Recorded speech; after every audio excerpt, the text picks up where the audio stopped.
I remember adjusting the collar of my modest but impeccably tailored suit one final time before stepping out of my 10-year-old, reliable but decidedly unremarkable Honda Civic.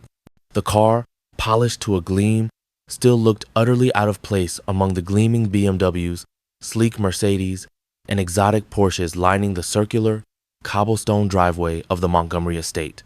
Tonight marked a pivotal moment. My first formal dinner with my fiancée, Sophia's family, particularly her formidable father, Richard Montgomery. The weight of expectation, not unlike the pressure of a strategic combat mission, pressed against my chest, a phantom body armor I hadn't worn in years, but whose phantom presence still felt acutely real. I'm Chris Vance, 32 years old.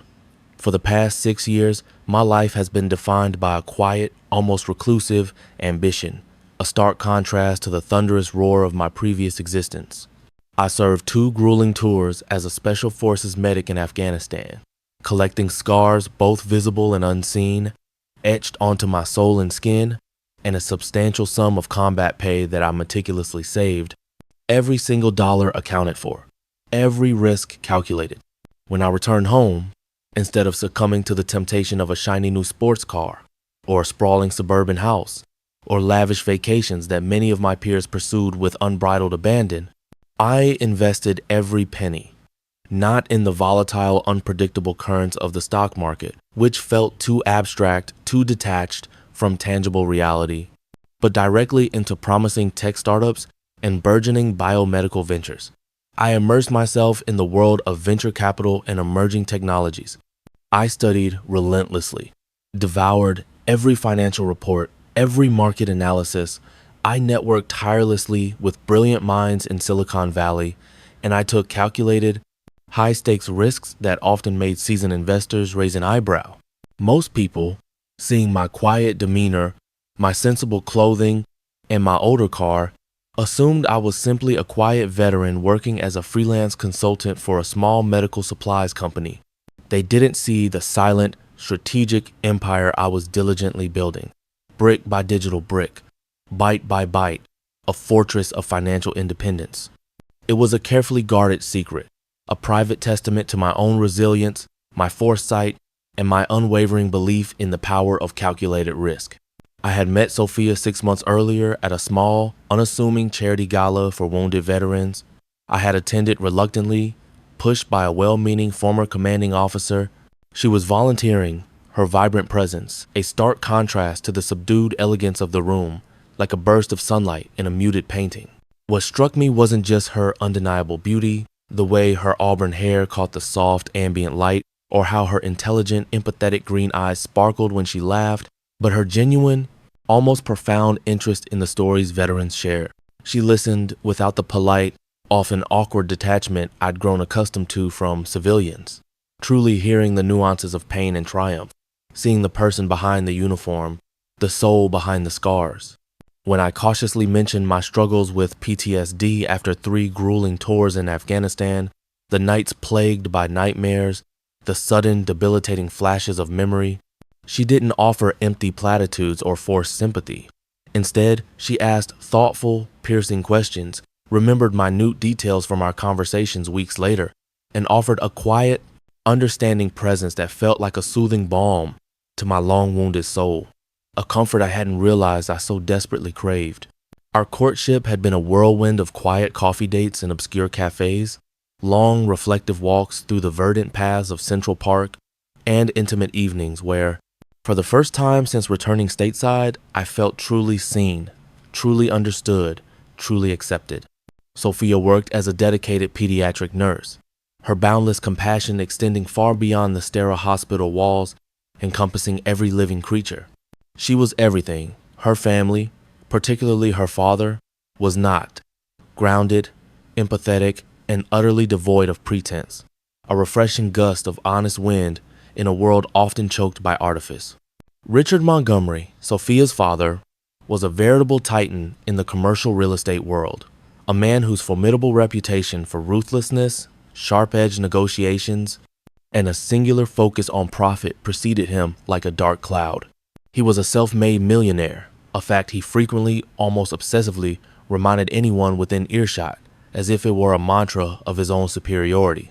His face was etched with the deep, unforgiving lines of relentless ambition and countless sleepless nights, his eyes sharp and calculating, always assessing, always judging, always seeking an advantage. He exuded an almost palpable aura of immense power and vast wealth, a subtle, pervasive arrogance that made lesser men shrink in his presence, their shoulders hunching, their voices lowering. Sophia had warned me with a tender, anxious touch of her hand on my arm. Dad can be intense, Chris. He values success above all else, especially financial success. It's almost an obsession. And he's very, very protective of his image, his family, and what he perceives as their worth. Just be yourself. He'll come around. Eventually, her words, meant to reassure, only fueled a quiet unease in my stomach, a persistent gnawing knot. Being myself meant revealing a life that didn't fit his narrow, rigidly defined definition of success, a definition that seemed to have no room for quiet dignity or hard-won wisdom. As I walked up the grand, imposing steps of the mansion, its opulent facade gleaming under the precisely placed evening lights, reflecting off the polished marble, I felt the familiar prickle of apprehension, a sensation I hadn't truly felt since those moments before deployment. This wasn't about impressing him. It was about protecting Sophia from his inevitable crushing judgment, from the casual cruelty he could inflict with a single dismissive glance. I wasn't ashamed of my past, or my present, or the silent wealth I had accumulated, but I knew men like Richard Montgomery, men of superficiality, saw only the surface, the glint of gold, the shine of a luxury car, never the depth of character beneath. Sophia met me at the door, her radiant smile momentarily dispelling my apprehension, melting away the anxieties like morning dew under the rising sun. She looked stunning in a flowing crimson dress, its rich color a beacon against the stark white walls. But her intelligent eyes, as I held her hand, held a subtle hint of nervousness, a shared understanding of the evening's unspoken challenges. "You look amazing," she whispered, squeezing my hand tightly, her touch a grounding force. "Don't worry. It'll be fine. We're together." Inside, the mansion was not merely a house. It was a sprawling, multi-level monument to old money and new ambition. Crystal chandeliers, sparkling like captured galaxies, dripped from impossibly vaulted ceilings. Original art by masters, both classic and contemporary, adorned every meticulously curated wall, and the intoxicating, complex scent of expensive cigars, fine leather, and gourmet cooking hung in the air, a potent, almost overwhelming perfume of wealth. Sophia's mother, Eleanor, a woman with a perpetually anxious smile, her eyes darting nervously around the room as if seeking approval, greeted me warmly, her kindness a stark, refreshing contrast to her husband's intimidating, almost predatory presence. Her younger brother, Michael, a perpetually bored junior at an Ivy League school, offered a polite but conspicuously detached handshake, his gaze quickly flitting back to his expensive smartphone, his world clearly contained within its glowing screen. Then came Richard. He was a truly formidable presence, even in his own home, the undisputed king of his castle. Tall, impeccably dressed in a custom-tailored suit that must have cost more than my first car, with a stern, unyielding gaze that seemed to pierce through layers of polite facade. His handshake was firm, almost crushing, his grip a silent assertion of dominance, his eyes dissecting me with an unnerving, almost clinical intensity, sizing me up, evaluating my worth. "Chris, is it?" he boomed, his voice resonating in the cavernous foyer, bouncing off the marble floors. "Sophia has told us much about you. A military man," she says. "Interesting." His tone, however, suggested anything but interest, a dismissive inflection that carried the weight of unspoken judgment. The dinner was a meticulously orchestrated affair, every detail precisely planned, designed, I suspected, not just to impress, but perhaps subtly to intimidate. Course after course of exquisitely prepared gourmet food, each dish a work of culinary art, was served by impeccably uniformed staff. Expensive wine flowed generously into sparkling crystal glasses. The delicate sound of fine china clinking against sterling silver flatware was a constant, almost hypnotic background. The conversation, meticulously steered by Richard, revolved almost exclusively around business deals of monumental scale, The thrilling fluctuations of the stock market, the latest acquisitions, and the extravagant summer plans of their impossibly wealthy friends, private jets to the Hamptons, yachts cruising the Mediterranean, exclusive art auctions in London. I listened intently, offered brief, polite, non-committal answers when directly addressed, but mostly observed, absorbing the intricate dynamics of this gilded cage. Richard, especially, dominated the conversation, his voice booming with self-importance, regaling us with endless tales of his latest triumphs, his shrewd investments, his unparalleled financial acumen, his unmatched prowess in the cutthroat world of real estate. He barely acknowledged my presence, speaking mostly to Sophia, occasionally to Eleanor, who merely nodded along with a fixed, almost brittle smile, her eyes often fluttering towards her husband for approval. Then, inevitably, like a predator finally cornering its prey, the conversation turned directly to me. "So, Chris," Richard began, spearing a perfectly seared piece of foie gras with a flourish, his eyes narrowing slightly, a predatory glint appearing. "Sophia tells me you're a consultant for a medical supplies company. Fascinating. What exactly does a consultant do besides consult?" His tone was laced with thinly veiled condescension, an audible sneer. He made the word consultant sound like a euphemism for unemployed. "I primarily advise on logistics and supply chain optimization for small to medium-sized businesses, particularly those with complex international operations," I replied calmly, my voice even, my gaze steady, meeting his without flinching. My background in military logistics provided me with a unique perspective on efficiency, resource management, and risk mitigation in high-pressure environments. I was careful not to reveal too much, to keep my cards close to my chest. Richard chuckled, a dry, dismissive sound that conveyed utter contempt. "Logistics, you say? Rather niche? Wouldn't you agree? Sophia, darling, you know how incredibly important stability is. And frankly, a consultant's income can be notoriously unpredictable. Wouldn't you agree, Eleanor?" Eleanor merely offered a weak, almost pained, apologetic smile, a silent plea for me to endure this humiliation. Richard then turned back to me, his gaze sweeping over my modest, though well-maintained, suit, then lingering pointedly on my bare left wrist. "I don't wear a watch," preferring simplicity, before flicking back to my eyes, a silent, damning judgment of my perceived lack of affluence. "My girl deserves the absolute best, Chris. A man who can not only provide for her, but secure her future with undeniable financial might. Someone who can offer the kind of life she's accustomed to, the life she unequivocally deserves. You understand, of course." I felt a slow, dangerous burn in my gut, a familiar tightening that used to precede the terrifying chaos of a firefight, a primal urge to react. But years of combat, of facing down far greater threats, had ingrained in me the invaluable lesson of composure under pressure, the strategic advantage of a calm mind amidst a storm. This was a battle of wills, of perceived status versus intrinsic worth, and I wasn't about to lose it by resorting to anger, which he would interpret as weakness. "Mr.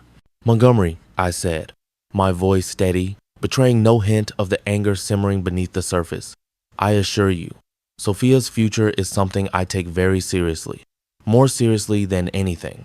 And I believe in building that future on a foundation of respect, genuine understanding, and shared values, not just material wealth or the size of a bank account." Richard laughed outright, a booming, mirthless sound that echoed through the opulent dining room, mocking my words, reducing my principles to a joke. "Respect is earned, Chris, by what a man accomplishes, by what he has in tangible assets, in demonstrated power. And frankly, from what Sophia tells me, a military sergeant's salary, even a consultant's modest fee, doesn't exactly scream accomplishment in my world. My accountant, Mr. Davies, handles more money in a single week than you probably see in an entire year, perhaps even 5 years." He paused, taking a slow, deliberate sip of his incredibly expensive Cabernet, savoring the moment of my supposed humiliation. "Don't misunderstand. I appreciate your service to our country. But civilian life, young man, is a different battlefield entirely. One where capital is undeniably king, where financial leverage determines who truly wins. And from where I stand, you seem rather under-equipped for this particular war.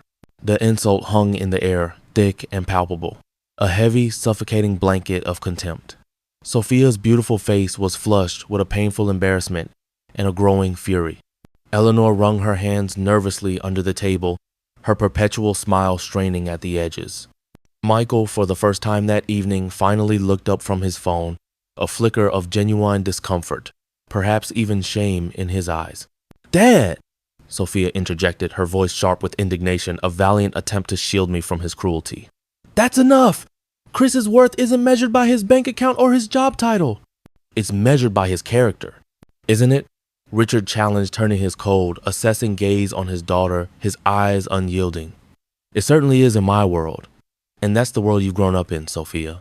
A world where financial stability dictates everything, where a man's net worth is his true value. I want the best for you, always. Someone who can provide the lavish life you're accustomed to, the life you unequivocally deserve. Someone who fits into our world, not someone who drags you down from it." He then looked back at me, his eyes full of a chilling, absolute condescension. "A man like you, Chris, a former sergeant, working as a freelance consultant, simply isn't in Sophia's league. Perhaps you should reconsider this engagement. You're out of your depth. You're simply not good enough for my daughter, not financially, not socially." My jaw tightened, the muscles clenching in a furious protest. My hands, resting on my lap, clenched into fists so tight my knuckles turned white, but I kept my face impassive, my breathing even. Years of military discipline, of facing down far greater physical threats, of enduring unimaginable psychological pressure, kept my composure firmly intact. This was a calculated psychological battle, a skirmish of wills and perceived status, and I wasn't about to lose it by resorting to anger, which he would, predictably, misinterpret as weakness or desperation. "Mr. Montgomery," I said, my voice dangerously calm, the quiet intensity of it cutting through the remnants of his booming laughter. "I believe Sophia is fully capable of choosing who she loves, and her choices, I assure you, are not dictated by financial spreadsheets or the opinions of others. And as for my league, perhaps you'd be truly surprised by who truly plays in it, and the kind of power that operates quietly beneath the radar of your world." Richard scoffed, clearly missing the subtle, almost imperceptible warning in my tone, dismissing it as the bluster of a man outmatched. Surprised? I doubt it, young man. I've been in this game too long, seen too much. I know the players, the real players, and you're not one of them. He then, with a dismissive wave of his hand, steered the conversation back to his own colossal business deals, his latest acquisitions, his future plans, effectively dismissing me entirely as if I were a piece of furniture, an inconveniently placed prop in his grand narrative. For the remainder of the excruciatingly long evening, I was virtually invisible, a quiet observer of their opulent charade, the lingering sting of his cruel words a bitter taste in my mouth, a fuel for the quiet fire of my resolve. The evening finally ended with polite but noticeably strained goodbyes. Sophia walked me to my car, her radiant smile gone, replaced by a distraught, tear-streaked face. "I am so sorry, Chris," she whispered, clinging to me, her arms wrapped tightly around my waist. "He was absolutely awful, disgusting. I don't know what to say. I'm so humiliated." "It's all right, Soph," I murmured, stroking her hair, my own anger softening at her pain. "I expected as much, perhaps even worse. He's a man of his time, driven by very specific, very narrow values. Just confirm one thing for me. Are you still sure about us? Are you absolutely sure you can deal with this side of him, this constant judgment, this relentless pressure?" She pulled back, her eyes, though still tear-filled, flashing with a fierce, unwavering defiance, a reflection of the strength I so admired in her, more sure than ever, Chris. "His opinion, his money, his status, none of it changes how I feel about you, ever. He can say whatever he wants, but he can't change the truth. You're the kindest, most honorable, most incredible man I've ever met. You're the best thing that's ever happened to me, Chris, and I won't let him or anyone else come between us." Her unwavering conviction, her fierce loyalty, was my unshakable anchor in the turbulent seas of his contempt. I smiled, a genuine smile this time, a quiet sense of triumph bubbling within me. Then don't worry, my love, we'll handle him. He just doesn't know who he's truly dealing with yet, but he will. The next few weeks were a delicate dance, a tense psychological game. Richard, true to his nature, intensified his efforts to subtly undermine our burgeoning relationship. He constantly sent Sophia articles about wealthy bachelors from prominent families, casually inviting her to exclusive, high society events where I was conspicuously, almost deliberately, uninvited. He even suggested through Eleanor, with an air of faux concern, that I consider a more stable career in traditional finance, perhaps even hinting he could pull strings at a major investment bank, a thinly veiled offer of a gilded cage. Sophia, however, stood firm, her love for me unwavering, her resolve unbreakable. She became my fierce, articulate advocate, challenging her father directly, refusing to entertain his thinly veiled criticisms or his condescending suggestions. This, in turn, only fueled his irritation, his frustration mounting with each failed attempt to break us apart. Meanwhile, unbeknownst to the Montgomery family, Richard's own colossal commercial real estate empire, which he had built with such ruthless efficiency, was facing a silent, insidious crisis. The market had taken an unexpected, brutal downturn, a swift, unforeseen shift that caught many off guard. Several of his large, highly leveraged, risky investments in speculative downtown developments were teetering precariously on the brink of collapse, threatening to drag his entire empire into the abyss. Banks, sensing the shift in the economic winds, were tightening credit, their once generous lines of credit now abruptly inaccessible. He desperately needed a substantial cash infusion, quickly, a life raft in a rapidly sinking ocean, to avert absolute financial disaster. For months, he had been frantically courting a mysterious, anonymous investor, a reclusive individual whose reputation for shrewd, highly profitable investments in other distressed assets, accumulating a formidable war chest of liquid capital, had made them a legendary, almost mythical, figure in the financial underworld. This investor, known only through their legal proxy, a no-nonsense, highly secretive corporate law firm renowned for their discretion, had shown significant interest in Montgomery Enterprises. The terms proposed were incredibly strict, the due diligence process exhaustive, almost invasive. But the colossal amount of capital offered was precisely what Richard needed to stay afloat, to keep his head above water. He had no idea who this financial savior was, only that they demanded absolute anonymity and unparalleled discretion. He was so desperate, so consumed by the impending doom, that he genuinely didn't care about their identity, only their money. One crisp Tuesday morning, as I was working from my modest but technologically advanced home office, meticulously analyzing market trends for my latest biomedical venture, my phone rang. It was Sophia. Her voice, usually calm and composed, was laced with a mix of raw excitement and utter bewilderment. "Chris, you won't believe it. Dad's accountant, Mr. Davies, just called. He wants to meet you. Today. He said it's urgent about Montgomery Enterprises and a significant investment opportunity. He even mentioned my name specifically, which is highly unusual. What's going on?" A slow, knowing smile, the kind that held a secret satisfaction, spread across my face. It was time. I had known this day would come, had meticulously planned this moment, not out of malice or petty revenge, but out of a calculated necessity to level the playing field, to make Richard Montgomery see beyond his narrow, suffocating, materialist worldview. My initial investments in his company several years ago had been purely opportunistic, seeing immense, undervalued potential where others saw only declining returns. But as my relationship with Sophia deepened, as I fell irrevocably in love with her, and especially as I became formally engaged to her, a new, far more profound layer was added to my strategic investment. A quiet, undeniable demonstration of my true worth, a worth that no amount of condescension, no amount of disdain could possibly ignore or diminish. "Tell Mr. Davies I'd be happy to meet him," I told Sophia, my voice calm, almost detached. "Suggest we meet at his office. This afternoon, say 2 o'clock. And Sophia, try not to worry. Everything is precisely as it should be."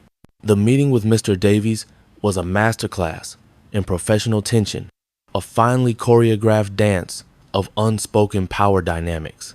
He was a small, nervous man, his thinning hair perpetually disheveled, his glasses perched precariously on his nose, his brow perpetually furrowed with the weight of financial anxieties. He greeted me with a stiff, almost trembling formal handshake, his eyes darting nervously, as if he expected a sudden, unpleasant surprise. He then, with a palpable tremor in his voice, launched into a detailed, increasingly agitated explanation of Montgomery Enterprises' dire financial situation, their overwhelming debt, their precarious cash flow, and their desperate, almost existential, need for an anonymous capital injection. He spoke of the strict demands of the mysterious investor, their unwavering resolve, their non-negotiable terms. And this investor, Mr. Davies stammered, adjusting his tie nervously, his eyes wide with a mix of awe and terror, they've insisted on complete, absolute anonymity. Their legal firm, LexCorp Global Partners, one of the most secretive and powerful in the world, mind you, has been extremely tight-lipped, a veritable fortress of silence. But today, just an hour ago, they called. They said the investor wished, for the first time, to reveal his identity. To you, specifically, Mr. Vance, and that you were to bring an unsigned, critical document to this very meeting. He slid a thick, imposing folder across the polished desk, its contents feeling weighty, almost ominous. It was a comprehensive, ironclad agreement for the full acquisition of a controlling stake in Montgomery Enterprises, should Richard default on the highly demanding terms of the loan.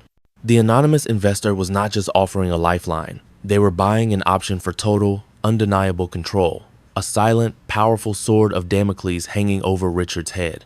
I opened the folder, scanned the dense legal clauses, the intricate financial jargon, my expression utterly unreadable, every trace of emotion carefully masked. "And what precisely is the nature of this document, Mr. Davies?" I asked, my voice calm, almost deceptively casual, like the still surface of a deep, dark lake. Mr. Davies swallowed hard, his Adam's apple bobbing nervously. "It's a contingency agreement, Mr. Vance. A very serious one. If the primary loan terms aren't met to the investor's exact specifications, and on time, the investor has the undeniable, legally binding option to fully acquire the company. Every asset, every share. The legal firm specifically stated that the investor would personally present this document to you for your personal signature, and that, and only that, would be the final, irreversible step for the deal to go through, releasing the funds." I nodded slowly, pushing the folder back across the desk to him, my gaze unwavering. "I see. And the identity of this exceptionally mysterious investor, Mr. Davies? Surely, after such a revelation to me, you must be privy to it now?" Mr. Davies looked around nervously, his eyes darting to the closed office door, as if expecting a hidden camera, or perhaps Richard Montgomery himself to burst in. He leaned forward, his voice dropping to a confidential, almost terrified whisper. "The legal firm, LexCorp Global Partners, instructed me, just minutes ago, to tell you that the investor's name is Chris Vance." A profound, almost deafening silence descended upon the meticulously organized room, broken only by the soft hum of the air conditioning. Mr. Davies blinked, then blinked again, his eyes widening in a slow, dawning, utterly bewildered disbelief. He stared at me, then at the folder containing the acquisition agreement, then back at me, his gaze scanning my simple, unassuming attire, then back to the formidable legal document. The realization, the horrifying, undeniable truth, slowly, painfully spread across his face, turning it ashen, then flushing it crimson with a mix of shock and utter, incomprehensible bewilderment. "Mr. Vance, you are the anonymous investor? But that's utterly impossible. You're Sophia's fiancé, the freelance consultant, the former sergeant. This simply cannot be." His voice trailed off, a strangled gasp, a mix of pure shock and genuine terror. I offered him a faint knowing smile a subtle curve of my lips that held years of silent observation and strategic planning. Indeed, Mr. Davies, it appears the mystery has been definitively solved. The poor consultant you heard about. Now, about those terms you were so anxious about, the phone call Mr. Davies made to Richard Montgomery must have been legendary, a scream of desperation heard across the city. I could hear Richard's booming voice, even through the thick soundproofed walls of Mr. Warg Davies' private office, first filled with incredulity, then escalating to an enraged, frustrated roar, then finally, a slow, dawning, chilling horror as the truth, undeniable and devastating, sank in. Mr. Davies emerged from his private sanctuary moments later, looking utterly shell-shocked, his tie askew, his hair even more disheveled, as if he had just survived a tornado. Mr. Montgomery wishes to see you immediately, Mr. Vance, he stammered, his voice still visibly shaking, his eyes wide with a mixture of fear and reluctant awe.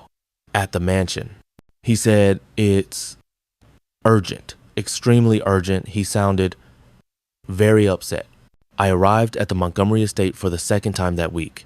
This time, not with apprehension or a knot of anxiety, but with a quiet, almost serene sense of control, a profound inner calm that years of facing down danger had instilled in me. Richard met me in his cavernous study, a room designed specifically to impress and intimidate, filled with imposing dark wood furniture, leather-bound books, and trophies of his financial conquests. He was pacing frantically, like a caged tiger, his face a horrifying mask of disbelief, raw fury, and dawning terror. His usually slicked-back hair was disheveled, falling haphazardly across his forehead, a sign of his utter disarray. "Chris, what in God's name is the meaning of this? Davies just called. He says it's you. The anonymous investor? You? A sergeant? A freelance consultant?" His voice was a strangled roar, a mixture of uncomprehending outrage and genuine palpable terror. He looked utterly unhinged, teetering on the edge of a breakdown. "This is some kind of elaborate joke, isn't it? A malicious scam. You didn't buy into my company. You, who barely earns enough to pay for his car, much less an empire like mine." I leaned casually against the heavy oak doorframe, my arms crossed over my chest, watching him with a calm, almost detached interest. "It's no joke, Mr. Montgomery.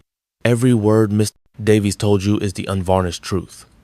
The funds were acquired through careful, long-term investment of my military earnings and subsequent strategic ventures in the tech and biotech sectors. The initial investment in your company, made over a year ago, was purely business, seeing an undervalued asset ripe for an injection of capital. But as I got to know your family, and especially as I became engaged to Sophia, I realized this investment could serve a crucial dual purpose beyond mere profit." Richard stopped pacing abruptly, staring at me, his eyes wide, disbelief warring violently with the undeniable, horrifying truth that Mr. Davies had just confirmed moments ago. He looked utterly bewildered, as if the very foundations of his world had been ripped out from under him. He sank slowly into his imposing, high-backed leather armchair, looking suddenly older, smaller, utterly defeated, the formidable titan reduced to a mere mortal. "A dual purpose?"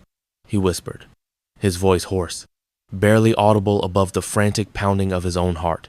"What are you talking about?"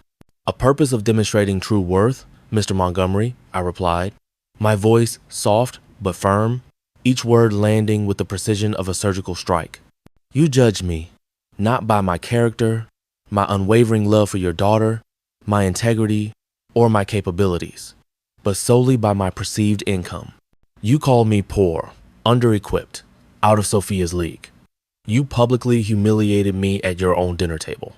You tried, relentlessly, to manipulate your own daughter into leaving me, based on the utterly false assumption that material wealth is the sole measure of a man.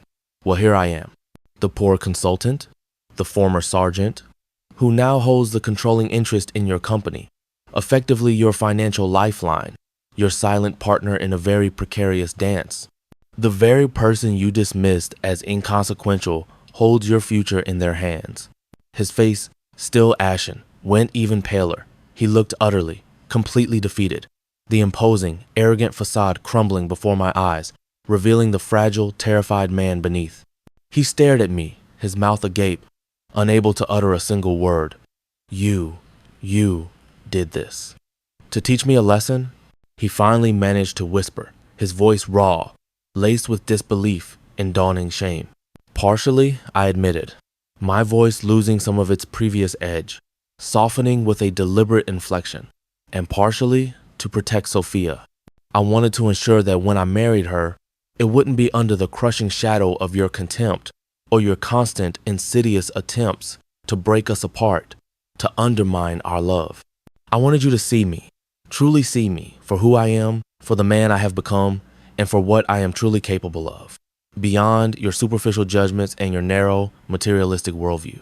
I then presented him with the unsigned contingency agreement, the powerful document Mr. Davies had given me. This document, Mr. Montgomery, allows me to take full, undeniable control of Montgomery Enterprises if your company continues to falter, or if you ever again attempt to interfere with my relationship with Sophia or disrespect my family. I have no desire to see your business or your legacy fail, but I will not, under any circumstances, tolerate disrespect or attempts to undermine my family or my peace. He stared at the formidable document, its clauses suddenly seeming to mock his past arrogance, then back at me, his gaze lingering, searching.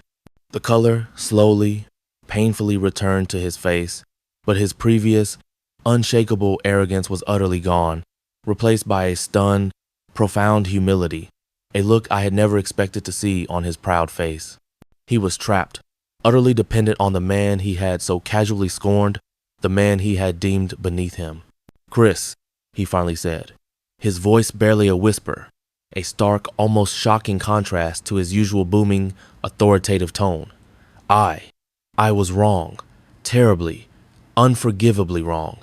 I judged you unfairly. I was blinded by my own misguided values, my own arrogance, my own fears. I apologize deeply for everything I said, everything I implied, every single insult. Sophia, she deserves a man like you, a man of integrity, of quiet strength, of profound loyalty, not just money. My God, I've been a monumental fool, a blind, arrogant fool. The apology felt genuine, unforced by coercion or immediate threat, but born from a profound, undeniable moment of self-realization, a shattering of his carefully constructed reality. It was a raw, vulnerable admission from a man who prided himself on never being wrong, never showing weakness, never backing down. This was the moment of reckoning I had painstakingly engineered, not to achieve a petty, temporary humiliation, but to open his eyes, to force him to see beyond his own limited perception. "What do you want, Chris?" he asked, his voice still hoarse, filled with a desperate resignation. "Do you want to run the company? Do you want me out? Just tell me. It's yours." I shook my head slowly. "No, Mr. Montgomery, I don't want to run your company. I want your respect, not your empire. I want you to treat Sophia and me and our future family with the dignity and consideration we deserve. I want you to understand, truly understand, that true strength isn't measured by how much wealth you accumulate or by how much power you wield over others, but by how you treat those who seemingly have less, those who are not in a position to benefit you. And I want you to unequivocally recognize that Sophia chose me not for my perceived wealth or lack thereof, but for my character, for the man I am, for the love we share." I paused, then added, my voice firm, "The investment stands. The terms remain unchanged, but I'll continue to be a silent partner as before. Your accountant, Mr. Davies, will handle the specifics. Just remember this conversation, always. Let it be a constant reminder of what truly matters." Over the next 6 months, the transformation of Richard Montgomery was nothing short of remarkable, almost miraculous. He became a humbled man, still driven, still ambitious, but with a profound, newfound respect for others, a genuine empathy that had previously been utterly absent. He sought my advice on intricate business matters, listening intently, no longer dismissive, no longer assuming his own superior knowledge. He treated Sophia and me with a genuine warmth, an unfamiliar tenderness entering his eyes when he spoke to us, a proud glint replacing his old calculating stare. He often, almost habitually, brought up our initial disastrous dinner, shaking his head and chuckling self-deprecatingly, confessing his folly, his past arrogance. He learned to appreciate Sophia's empathetic nature, her strong, unwavering values, her fierce independence. Even Michael, his son, seemed to become more grounded, more focused on academic pursuits that truly interested him rather than superficial ambitions, perhaps seeing the undeniable folly of his father's previous materialism and realizing there was more to life than wealth alone. 6 months later, Sophia and I were married in a ceremony that perfectly reflected our values, a beautiful blend of our two worlds, now harmoniously united.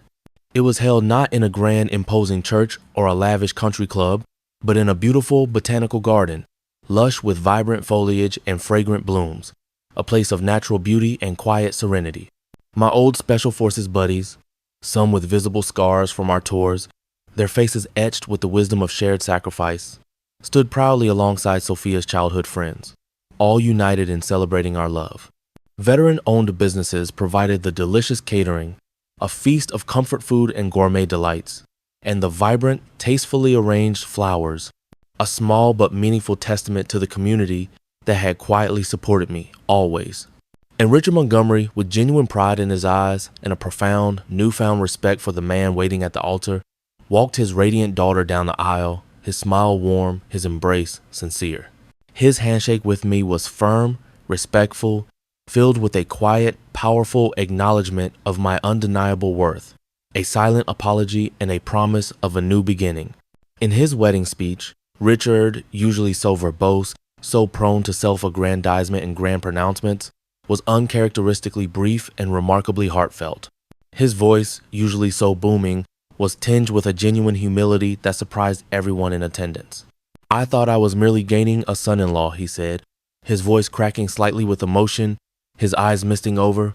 "Instead, I gained a son and learned the most profound lesson of my life, what it truly means to be a man worth respecting." Chris taught me that true strength isn't measured by how much money you have in your bank account or by how you treat those who can directly help you, but by how you respond when someone, especially someone as arrogant as I once was, tries to diminish your worth, to question your value. He paused, taking a moment to compose himself. I owe him a profound debt, not of money, which he clearly doesn't need, but of gratitude, for opening my eyes, for showing me a different path. In the audience, Miguel Santos, Linda Chun, Robert Kim, and dozens of other veterans, many of them silent investors in my own ventures, raised their glasses, their faces etched with pride, to toast not just a marriage, but the kind of man who never forgot where he came from, or the people who stood beside him along the way, who understood that true power lay not in accumulation, but in quiet dignity. The sergeant's salary, as it turned out, had been more than enough all along. My life with Sophia is now filled with a quiet, profound joy, a sense of deep contentment that surpasses any material possession. We live in a comfortable, but not ostentatious, home, preferring experiences and genuine connection over lavish displays of wealth. My investments continue to grow, quietly funding ventures that seek to make a real, tangible difference in the world, in areas like sustainable energy and medical breakthroughs, true innovations that impact lives. I still enjoy my freelance consulting work, advising bright startups and helping small businesses scale, finding immense satisfaction in building and supporting others, and sharing the knowledge I've gained. Richard Montgomery has transformed into a trusted advisor and, more importantly, a true friend, his wisdom now tempered with humility. We often play golf, and he's remarkably humble now, always listening more than talking, always eager to learn. I've learned that true power isn't about control or vast wealth, but about the quiet confidence of knowing your own intrinsic value, regardless of how others perceive you. Dignity is never for sale. It's an unshakable quality you embody, a strength that allows you to stand firm, unwavering, even when others try desperately to diminish you. My remarkable journey from the dusty, chaotic battlefields of Afghanistan to the gleaming, cutthroat boardrooms of corporate America taught me that the greatest victories are often won not with brute force or aggressive tactics, but with patience, meticulous strategy, and an unshakable belief in one's own integrity and the truth of who you are. And sometimes, the most satisfying, most profound revenge against people who try to break you down is simply allowing their own arrogance and ignorance to lead them to a lesson they desperately needed to learn, and then watching them, through that hard-won realization, become better, more humane, more understanding people for it. Have you ever had to walk away from a relationship or business opportunity that came with unacceptable conditions where your worth was questioned or your dignity compromised? How did you handle it? Did you find a way to make them see your true value? Share your experiences, your moments of quiet triumph in the comments below. If this story resonated deeply with you, if it helped you recognize your own inherent worth, please hit that like button and subscribe for more stories about standing up for yourself, reclaiming your dignity in both personal and professional situations, and transforming adversity into profound, unexpected triumph. Thank you for listening to my journey, and remember always, your dignity, your true worth is never, ever for sale.